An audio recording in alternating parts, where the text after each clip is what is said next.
show moving right along.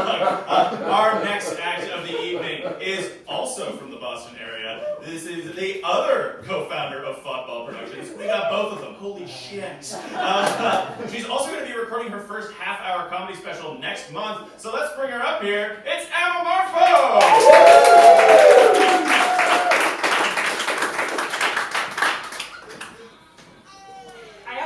I outran the startup music. So. A lot slower tomorrow. I'm so sorry. Yeah, so hi. I am, as confirmed by Kyle, less Jewish. So, sorry, let me. This is staying on. We're not done. And listen, it's not that I don't trust science. I don't want you to think I don't trust science. I just don't trust every individual scientist, if that makes sense. Like, think about the worst person you went to high school or college with who is now also a doctor. Do you want that person intubating you if shit goes south? Because I don't. So, this is the research I've done and chosen to stick with. Not to mention, we have at least 2 years worth of doctors that did really crucial parts of their training on Zoom. So like, do with that information whatever you would like. Please note, this is not a knock on doctors. This is a knock on Zoom. And I feel like, I'll just say this. I think about some of the stuff that I do when I'm supposed to be at attention in Zoom meetings. And feel free to do the same as I'm talking. Now, as Ross mentioned, I'm out of the country. I'm basically on vacation. Nobody I work with is here, so I'll tell you what mine was. We were at an all-hands meeting. I work at a startup, and on this particular day, our COO was literally lecturing us on multitasking during Zoom meetings. And I only sort of heard him because the fire alarm was going off in my apartment while I was making chicken fingers. Now, if that had happened to my nurse, we'll call him Tyler for the sake of this conversation. If that had happened to Tyler on the day that they were learning how to intubate people, I'm screwed. Everybody Tyler intubates is screwed. And yes, for the purposes of this joke, the nurse is a boy, because boys can be bad at their jobs too.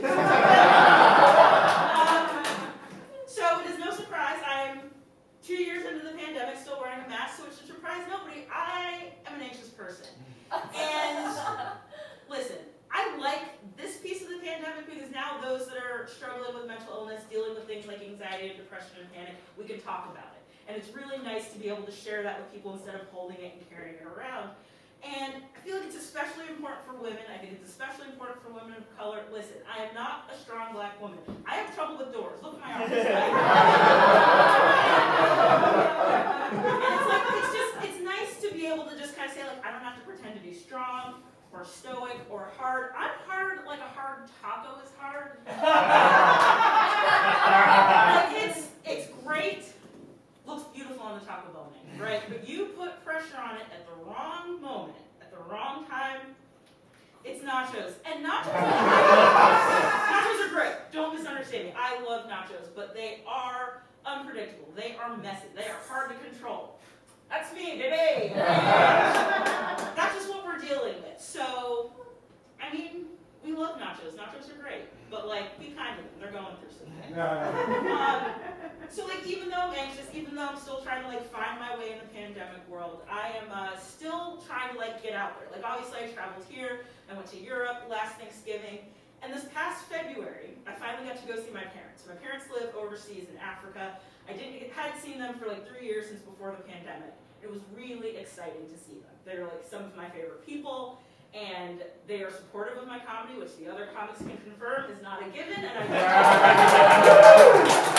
exactly. So I was really excited to go see them. But I was also a little bit nervous because I was traveling with my sister and my new brother-in-law. My sister got married during the pandemic. And as the older sibling, who was not yet married, I was just bracing myself for all of those questions you get from your aunts and your uncles and your older cousins, just like, ooh, are you next? When are you bringing somebody home? When is it going to happen for you? And so every time we get in the car to go visit somebody, every time we get ready to walk over to somebody's house, I'm just like sweating, trying to figure out how I'm going to answer these questions. And I can now report to you, after a week of being gone, there are no questions. I am old enough that they have stopped asking. Those of you that are a little bit younger, you're like, oh, I hate when they ask. Oh, are you going to hate when they stop?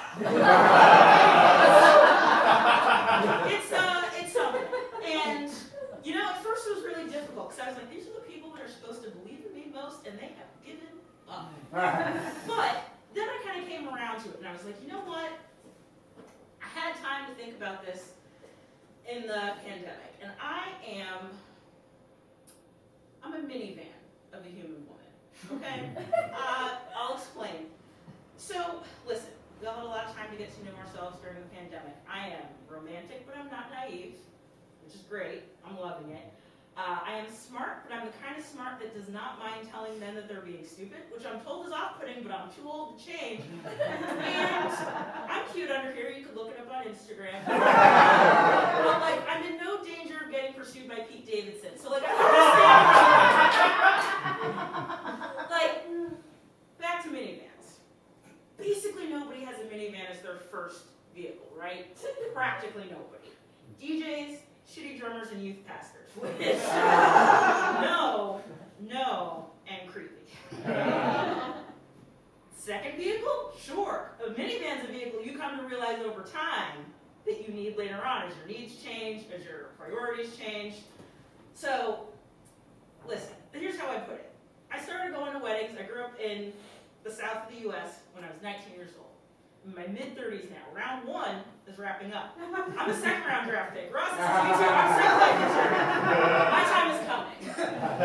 And I get a lot of questions about this strategy. You'd be surprised. People aren't super on board with it. Fun fact, first wives really don't like it. Second wives really love it, which is how I know I'm onto something. And I get a lot of questions about it. And the biggest question that I get is, well, you might end up with kids. Like stepkids, are you okay with that? Not only am I okay with that, I feel like if I'm gonna end up with kids, that's kind of the best way to do it, right? Like, listen, we love the same TV, we love the same snacks.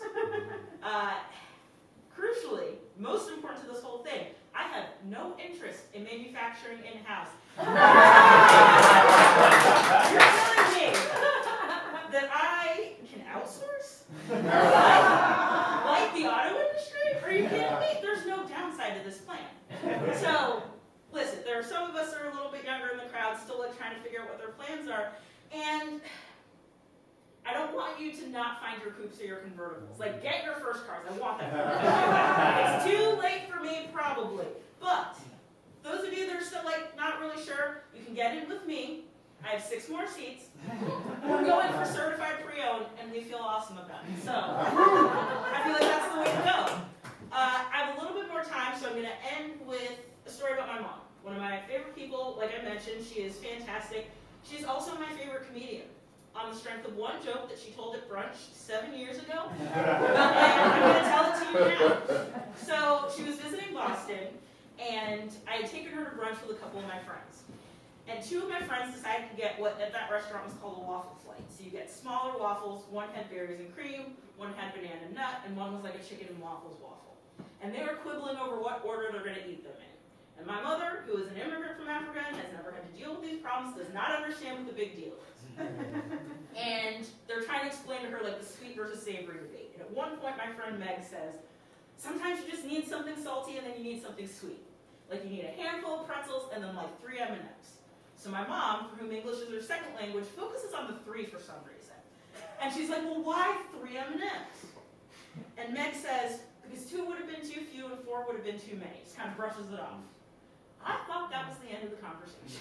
45 minutes later, we're talking about the end of the TV show review. Now, if you've never watched a TV show review, all you need to know for the purposes of this joke is that there were 2 seasons that were 10 episodes long, and the last season was 3 episodes. If you are good at math or jokes, do not get ahead of me. So, Meg is losing her mind about this. And she's like, they normally have 10 episodes. And I was like, I know. And she's like, but this season they only had 3 episodes. I was like, I know, Meg, I told you that. And she was like, well, why did they only have 3 episodes? My mom, uninvolved in this part of the conversation, looks up and goes, because 2 would have been too few, and 4 would have been too many. And